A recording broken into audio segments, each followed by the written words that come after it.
Welcome to the Fearful Fright series, where we will be reading with our favorite green ghoul, Grimmer. Now sit back and enjoy this twisted tale. Today our story is called Medusa's Sister Xenia. The tunnel beneath the obsidian shrine sloped downward at an impossible angle, twisting not through stone but through layers of age. Katsuhito Fumio descended for what felt like hours, though his breath never grew heavier and his legs never tired. That terrified him more than exhaustion ever could. The walls were smooth, too smooth, etched with spiraling symbols that hurt to look at directly. Faces appeared within the stone, half-formed and melting back into the rock as he passed. Some mouths whispered his name. Others begged. The deeper he went, the quieter the mountain became. No breath. No rumble. No life. Only a slow, rhythmic heartbeat, not his own. The chamber beneath myth. The tunnel opened into a vast hollow beneath the mountain, a cavern so enormous its ceiling vanished into darkness. The floor was a mirror of black stone, reflecting Katsuhito perfectly, except the reflection lagged a moment behind his movements. At the center stood a throne. Not built. Grown. Stone fused with bone, coral-like spines curling upward around a figure seated upon it. She did not move. She did not breathe. Yet Katsuhito felt her watching. Xenia, he whispered, though he did not know why. The name pulsed through the cavern. The reflection smiled when he did not. Xenia, the first sister. Her eyes opened. The cavern tilted. Xenia rose slowly, unfolding to her full height, taller than any human, her form impossibly elegant and utterly alien. Her skin was not stone, nor flesh, but something between, translucent, with shapes drifting beneath it like things trapped under ice. Her hair was not serpents. It was absence. Where it should have been, reality warped and bent inward, as though the world refused to acknowledge what grew from her skull. Shapes moved within the distortion, coiling, endless. Her face was beautiful. That was the worst part. So, she said softly. Her voice did not echo, it arrived directly inside Katsuhito's mind. You killed my sisters. Katsuhito raised his katana. Xenia smiled gently. They screamed, she continued.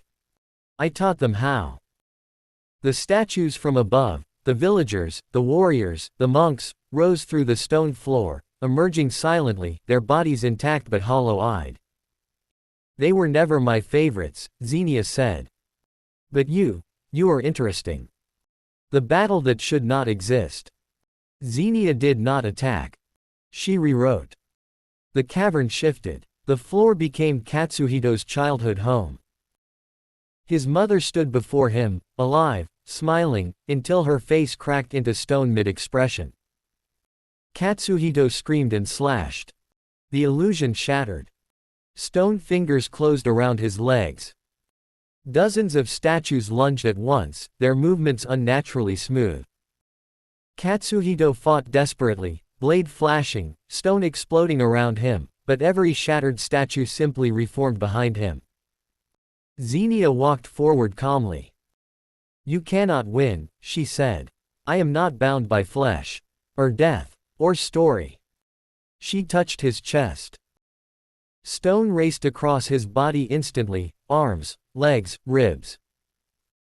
Katsuhito felt himself freezing in place, breath locked in his lungs, heart pounding against encroaching silence. Xenia leaned close. You will make a beautiful monument. Defiance of the mortal. In the last moment before his eyes turned gray, Katsuhito remembered Nobunaga's words. Cut fear out at the root. He screamed, not in terror, but rage, and drove his katana into his own chest. The blade pierced stone and flesh alike. Blood spilled. The spell broke.